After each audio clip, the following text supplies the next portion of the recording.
신명기 21장을 읽었습니다. 신명기 21장은 여러 사건들이 일어났을 때 어떻게 처리할 것인가에 대해서 얘기를 해주고 있는데, 어떤 그 시체가 발견이 됐어요. 시체가 발견인데 누가 죽였는지도 모르고 또 아무도 없는 그런 은밀한 곳에서 죽었기 때문에 지금 같으면요 뭐 그런 사람들 다 잡아야 되지만 옛날에는 잡을 수가 없었죠. 누가 죽었는지 모르니까.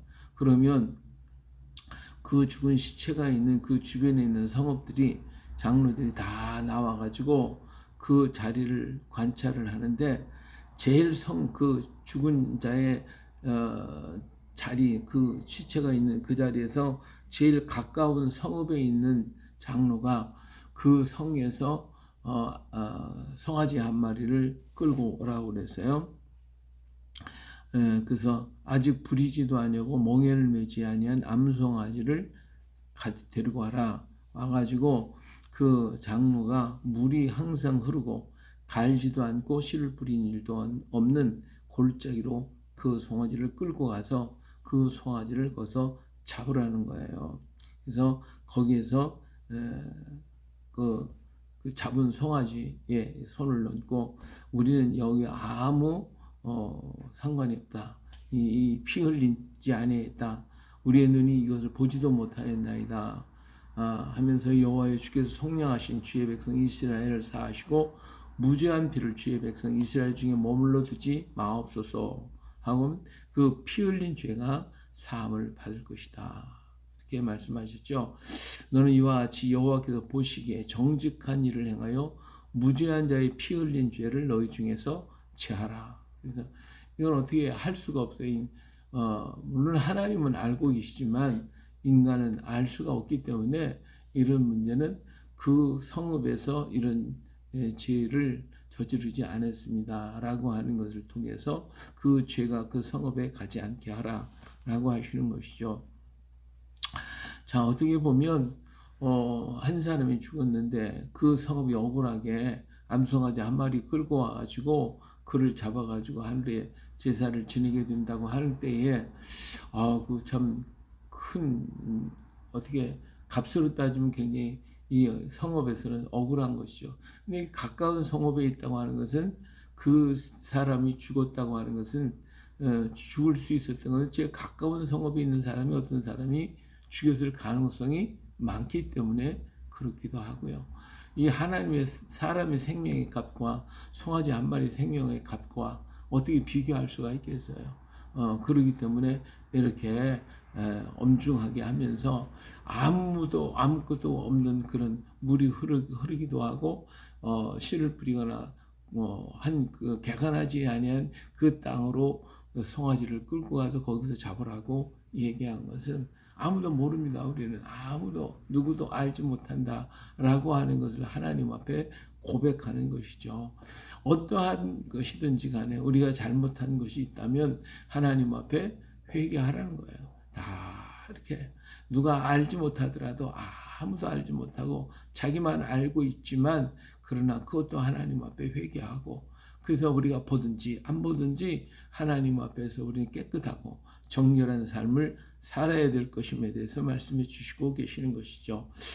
자, 네가 나가서 적군과 싸웠어요. 적군과 싸웠는데 가나안 사람들은 뭐 다 죽이라고 그랬으니까 뭐 안 되지만 다른 이방 여기서 가나안이 아닌 다른 그러한 성과 전쟁을 했는데 그 전쟁에서 아리따운 여자를 보고 내가 저 여자를 아내를 삼고 싶다 그렇게 생각이 들면 그 여자를 데려다 자기 집에 들이고 그의 머리를 밀고 손톱을 베고 그리고 그 포로의 의복을 다 벗어버리고 그리고 그 부모가 죽었기 때문에 부모를 위해서 한 달 동안 애국하게 만든 다음에 그리고 그를 데려다가 너의 아내로 삼아라 이렇게 말씀하고 있죠.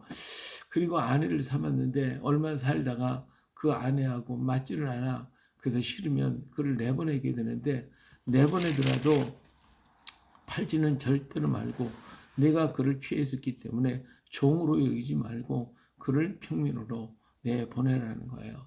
그만큼 내가 그에게 욕을 보였기 때문에 그를 그대로 내버리지 그를 종으로 팔거나 그렇게 종으로 여기지 말라고 하나님께서 말씀하고 계십니다. 비록 이방 사람이라 할지라도 절대로 내가 한번 취해서 아내를 삼았기 때문에 그렇게 함부로 하지 말라고 하면서 그를 데려다가 머리 다 밀고 손톱도 깎고 그 다음에 의복도 벗고 다 벗겨버리고 이런 부모를 위해서 애국하게 만들고 이게 얼마나 정말 인정이 있는 사랑이 있는 모습이냐 그거예요. 그러면서 머리 손톱 다 깎는 것은 뭐예요? 그들이 가졌던 모든 사상, 생각 전부 다 버리라는 것이죠. 다 버리고 부모를 위해서 애국하는 것도 다 이제는 끝을 맺고 새 사람으로서 살 것임을 말씀해 주고 있는 거예요. 오늘 우리가 예수 그리스도를 믿음으로 말미암아 거듭났다라고 할 때에 거듭남의 증거가 바로 그거예요. 오늘 우리들 모든 거 다 벗어버리는 거예요. 전부 다 벗어버리고 옛 것을 다 버리고 새 것으로 취함을 얻는 그러한 삶이 바로 거듭난 자의 삶이듯이 이 포로된 여인을 데려왔을 때 그렇게 해서 그 여인 속에 있는 모든 걸 다 벗어버리라는 거예요. 그러나 그 여인이 아직까지도 자기가 가졌던 것들을 버리지 못하고 그리고 살다가 자꾸만 그쪽을 생각하고 그 섬겼던 것들을 섬긴다거나 이렇게 해서 마음이 안 들면 내보내라는 거예요. 내보내라. 이렇게 하나님께서 말씀하시는 걸 볼 수가 있죠. 우리가 하나님을 섬기는 것도 그렇다고 봅니다. 우리가 정말 버릴 것을 다 버렸으면 뒤돌아보지도 말고 바라보지도 말아야 되는데 이 살아있는 이 육신이 살아있어서 그래서 자꾸만 옛거 돌아보고 또 돌아보고 미련이 있어 자꾸 돌아보거든요. 마치 소돔과 고모라 성에서 롯의 아내처럼 뒤돌아보다가 어느 순간에 소금 기둥이 되어버리고 마는 거거든요. 근데 오늘 우리가 아직까지도 그것도 버리지 못하고 옛 습관에 끌려서 갈 때가 굉장히 많다 이 말이에요. 이런 모든 악한 것에서 어때요? 완전히 벗어버리고 완전히 던져버리고 오직 뭐만 하나님만을 바라보고 앞만 보고 달려가는 우리가 되어야 할 줄로 믿습니다. 이처럼 하나님께서 이 포로를 통해서도 이러한 역사를 말씀해 주고 있는 것을 볼 수가 있습니다. 자, 또 이제 두 아내를 두었어요. 두 아내를 두었는데 하나는 사랑하고 하나는 미워합니다.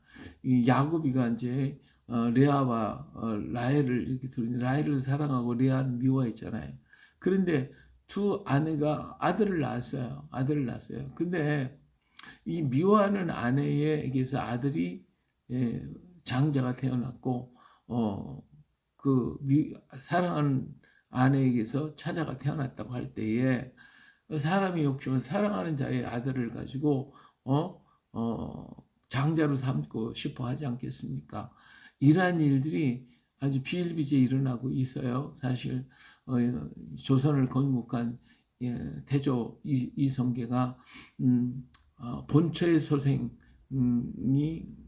아들이면서도 그 장자인데도 후처의 소생을 사랑했기 때문에 후처의 아들을 갖다가 세조로 삼았단 말이에요. 세자로. 그러니까 여기에서 반발을 일으키는 사람이 본처의 소생이 된 방언이가 그 후처의 소생의 아들들을 다 죽여버리잖아요. 이게 왕자의 난인데 이러한 일들이 비일비재에 일어나는 모습들을 볼 수가 있어요. 이렇게 하지 말라는 것이죠. 야곱도 레아와 라헬이 있어요. 레아에게서 장자 르우벤이 태어났잖아요. 근데 그 장자의 명분을 그대로 이렇게 르우벤에게 주었던 것을 볼 수가 있어요. 그런데 그 르우벤이 장자가 되어야 되는데 하나님께서 그를 버렸죠. 하나님께서 그를 범죄한 일이 있기 때문에 버렸기 때문에 결국은 그 장자 육신의 장자가 결국은 에브라임으로 돌아가지만 그러나 그 장자를 인정해 주라라고 하는 것을 말씀해 주고 있습니다. 그래서 그 장자에게는 두 몫을 주기 때문에 그렇다라고 말씀하고 있죠. 그래서 하나님은 어떻든 간에 질서의 하나님이셔요. 질서에 인간이 감정을 따라 움직이지 말고 질서를 따라 정확하게 행하는 것이 이게 행복하다는 거예요. 근데 이게 질서를 이루지 못하면 아무리 내가 감정이 뭐 그쪽으로 쏠린다 할지라도 감정 따라가다 보면 결국은 질서가 무너지면 그것이 불행이 되어버리고 말거든요. 그래서 우리는 어떠한 일이 내 마음에 들지 않더라도 질서를 따라가야 되는 것입니다. 오늘날 우리 정치 세계, 우리나라의 정치 제도들이 감정을 따라가요. 어떤 이념을 따라가고 어떤 세속적인 것에 따라가기 때문에 이런 혼란이 오는 거예요. 그러나 아무리 이념이 어떻고 저렇다고 할지라도 질서를 따라가면 문제가 없는 거예요. 아무리 세월이 흐르고 세상이 흔들리고 여기 좌우에서 뭐 난리를 핀다 할지라도 정확하게 질서를 따라가고 그 정도를 걸어가면 그것은 누구든지 비평할 수가 없는 거예요. 예, 이 역사가 지나고 난 다음에 오늘 시대를 볼 때에 과연 이게 정도를 따라가는 것이냐, 이게 바른 질서를 따라간 것이냐, 이것을 비판할 때에 아마 역사는 분명하게 이때에 잘못되었던 것을 얘기할 것입니다. 그래서 왜 법관이라는 사람들이 이스라엘 제사장 그리고 심판 재판장들 이런 사람들이 이 정도를 따라가고 질서를 따라가고 하나님의 말씀 위에 설 때에 그들은 오래 갈 수 있었지만 그렇지 못할 때 정도를 버리고 질서를 버리고 공의를 버리면 하나님이 멸하신다는 사실을 우리는 기억해야 합니다. 그 하나님 지금도 살아계셔서 역사하시고 계시거든요. 정도를 따라가야 돼요. 질서를 따라가야 돼요. 감정에 치우치거나 이념에 치우치거나 사성에 치우치는 게 아니라 질서 속에서 걸어가고 하나님이 세우셨기 때문에 하나님이 멸하시기도 하시고 세우시기도 하는 거예요. 우린 질서를 따라 가야 할 것임을 주님께서 분명히 말씀하시고 있습니다. 자, 패역한 아들이 있습니다.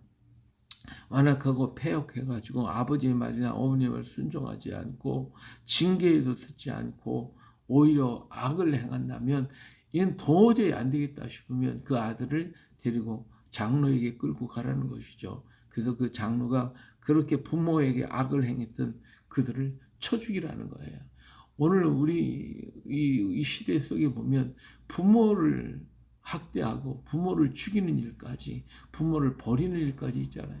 이것은 하나님이 보실 때에 얼마나 큰 죄악인가 하는 걸 알 수가 있습니다. 부모를 항거하고 듣지 않은 자는 장로들에게 돌로 쳐 죽이라고 하는 이런 엄벌을 우리 하나님이 하시는데 율법에도 부모를 공경하라고 그랬는데 이걸 버린다고 하면 그는 마땅히 죽을 수밖에 없는 이게 아주 무서운 죄악이라는 걸 알아야 됩니다.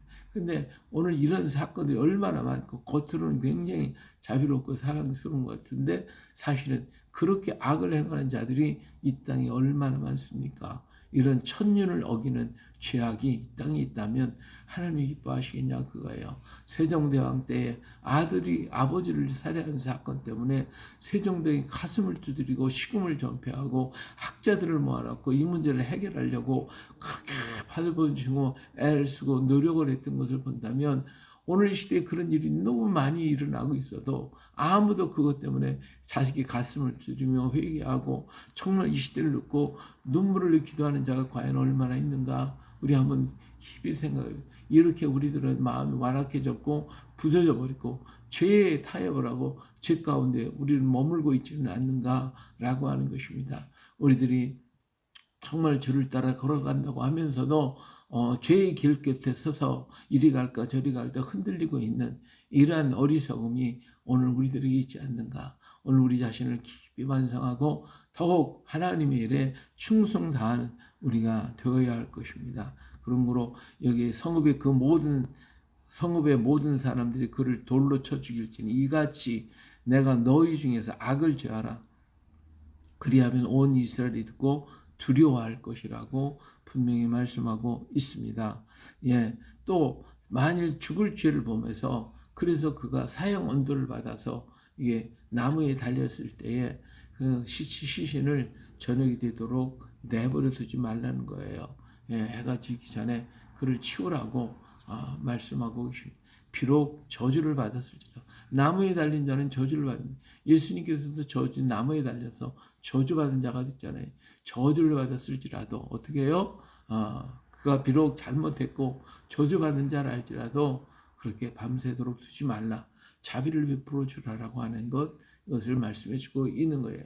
하나님은 우리의 모습이 어떠하든 간에 우리들의 자체가 어떻든 간에 우리의 의로운 행위를 보는 것이 아니라 무조건 하나님의 사랑으로 우리를 품어주시고 사랑으로 역사하시고 그래서 우리가 행동이 변화되기를 원하는 거거든요.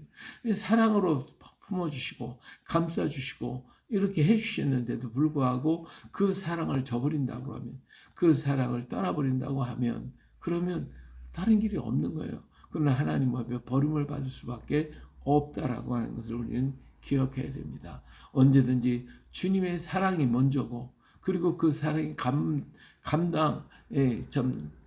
받는 사람들은 그의 삶을 버리고 자기까지 왔던 모든 삶을 버리고 포로된 여인이 머리를 밀고 손톱을 깎고 자기 옷을 다 벗어버리고 부모를 위해 애곡을 하듯이 전부 다 벗어버리고 이런 새 사람으로 거듭나서 새로운 길을 향하여 달려가도 우리는 시간이 부족한데 우리는 미련하고 어리석어서 자꾸 세상 돌아오고 거기에 시간 뺏기고 거기에 마음 뺏기고 우리의 삶을 뺏겨버리는 그런 미련함이 너무나도 많다 그 말이에요.